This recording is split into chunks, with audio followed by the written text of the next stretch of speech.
Hi, ich bin Leo. Ich stelle euch heute die Funktion Online-Meetings in Consolidate vor.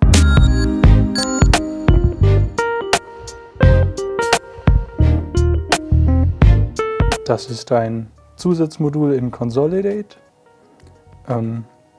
Die Funktion findet man in Terminen oben in der Kopfzeile. Ich kann hier drücken, um ein Online-Meeting zu erstellen. Und später kann ich dann diesem Meeting beitreten. Mit den Online-Meetings kann man auch einfach einen Termin mit Externen vereinbaren. Der Link zu dem Termin wird im Kommentar eingefügt und kann dann einfach per Termineinladung, per E-Mail an Externe kommuniziert werden.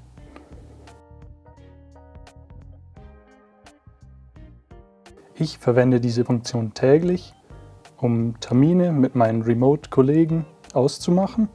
Damit können wir allen unseren Meetings in Consolidate schnell beitreten, egal ob wir in der Firma, im Homeoffice oder in Australien sind.